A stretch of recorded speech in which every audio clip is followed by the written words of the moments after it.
Maybe you're starting to gain weight or you want to get healthy and you don't like the changes you're seeing in your body. And you're wondering if you should track your food.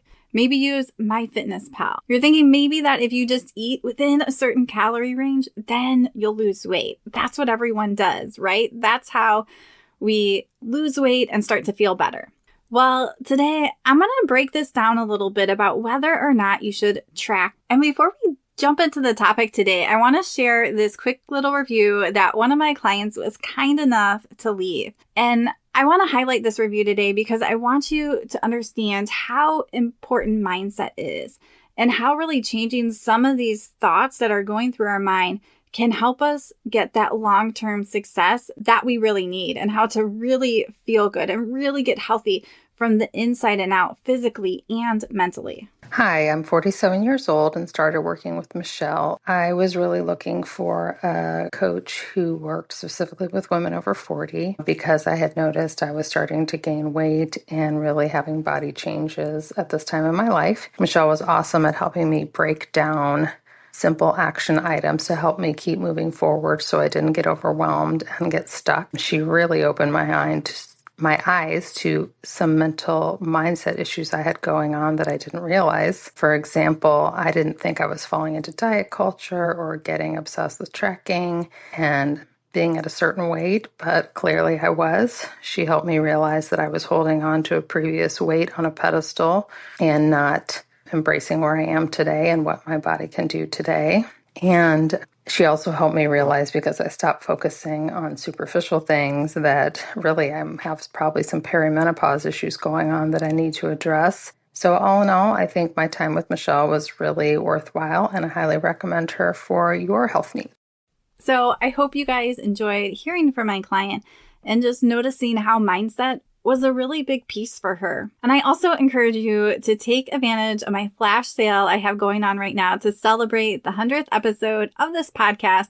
I feel so blessed to be able to just help encourage people, whether you guys work with me or not, to really live a healthier life and hopefully impact those around us to live healthier too. So for this sale, you guys can get 30% off of my personal training or health coaching for 3 months. All you need to do for that is to set up a free call with me, set it up by April 5th. And the call doesn't have to be by April 5th. You just have to schedule it by April 5th and put in the little comments, how do you hear about Michelle, the 100th episode sale? So if you decide to work with me, I can get you that discount. You also can save 30% off my course, Healthy Inside and Out. So if you're looking for a budget-friendly way to really get healthy from the inside, finding the sustainable way to prevent chronic diseases and to feel good about yourself and start to love your body as you go along the way, the course can be a perfect fit for you. I'll have a discount code in the description that you can use so you can take advantage of 30% off. Hi friends, and welcome to the Healthy Beyond 40 show. I'm Michelle, mama 4 and military wife, and I'm passionate about helping women get healthy from the inside out so they can feel better and live their best life. Do you feel like you're struggling to lose weight and get in shape? If you're ready to develop healthier habits, exercise consistently, and lose weight sustainably, then you're in the right place. I combine my expertise from my doctorate in physical therapy to my experience as a health coach, personal trainer, and yoga teacher to bring you actionable steps for a healthy lifestyle. No magic pill here, so lace up those shoes and get moving. All right, so let's dive into the topic today. So maybe this might sound something like you. I've tried this fast metabolism diet or some diet which worked, but it was hard to be consistent with. Maybe I did keto with some intermittent fasting, and how do we lose weight and keep it off? And what's not addressed in the story is, how do we do this in a way that we feel good mentally about it, and that is also more focused on being healthy on the inside of our body? Because that's what I'm all about. I want you guys to lose weight if you need to, but I want you to do it in a way that is healthy. I want the focus to be, how can I be more healthy? How can I love my body? How can I make sure my heart is healthy? How can I make sure that I'm preventing diabetes or stopping it? How can I make sure that my brain is healthy? And I'm doing the best I can to eat in a way that decreases inflammation in my body. So when you're thinking about tracking your food, I want you to really think about, what is your goal? What would be the goal of tracking your food? And this answer is going to be a little bit different for everybody. So maybe for you, that is to eat within a certain calorie range. Maybe that's 1,200 calories or 1,500. And you think if you do that, you're going to lose weight, which you may. But is that your only goal? Because if that's your only goal, it's probably a good chance it's not going to stick, at least the people I see. If our goal is to just lose weight and to restrict our calories where we are not feeling great, we're not going to be really successful long term. So what I want you to start to shift to is, what is that goal? Can you expand on that goal? Is it just to lose weight, or is it actually more than that? And write that down. Tell your brain what that is. I want to get healthy on the inside. Maybe I want to be able to run and chase after my kids or grandkids, go hiking. I want to be able to sit in a chair comfortably, or know that I can sit down and I can get up. Maybe it's when I'm 70 and 80, I want to be moving around and feeling great and not be a burden to my family. So really think about what that goal is. Expand it beyond weight loss.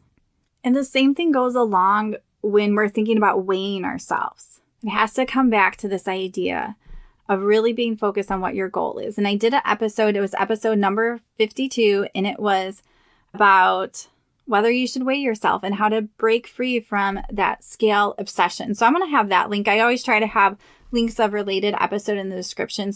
Because a lot of times we start to hold our weight on a pedestal, whether that is with weighing ourselves or with tracking our food. It's like, if we get to a certain weight, we're going to feel better, or this is going to happen. And a lot of times, even if you get there, what you think might happen doesn't always happen, because we're never going to feel perfect enough. We're never going to be perfect.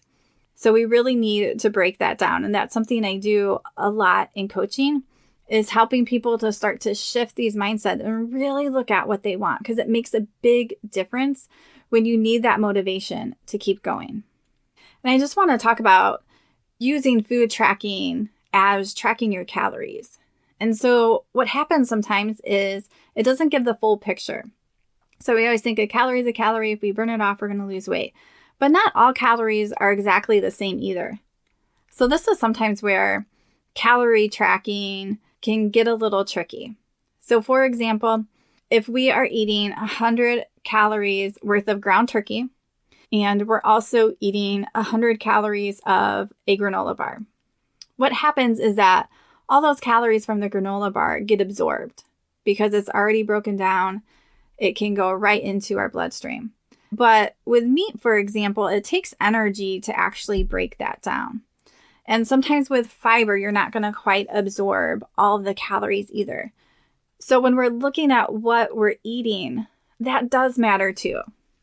And it also matters how much muscle mass you have. Someone who has more muscle mass is going to burn more calories doing nothing. So we have to take into account to these different things, and different calorie trackers that we have that estimate what we're burning when we work out or walking can give us an idea, but they're not always true. So I know on like my Fitness Pal, it can show you ate this much, but you did this much activity, so you can have this many more calories. And that can give you a range or idea, but it's not always true. And it's really a way that I find more people to become obsessive and out of tune with their body. So in my course, or when I'm working with clients, we are working about tuning into our body and listening. Also knowing how to fuel our body, making sure that we're getting protein, fiber, water, these different micronutrients, that we're regulating our blood sugar. When we look at these other things, then we can actually start to get healthier, and then we can develop a better relationship with our body. Because we have this one body, we are stuck with it, and a lot of times we are not happy with it. It is not doing what we want it to, and we have to come to a place where we can start appreciating and loving our body, no matter where it is. No matter if it is 100 pounds overweight right now, whatever it is, how can we stop fighting our body and start to nurture our body and nourish it? So another question I want to answer is, why should you track? So by listening so far, you probably gathered I'm not too big on tracking. But I do think sometimes tracking for a very short period, we could say for a few days or something, can be helpful to give you an idea of what you're eating and how much you're eating.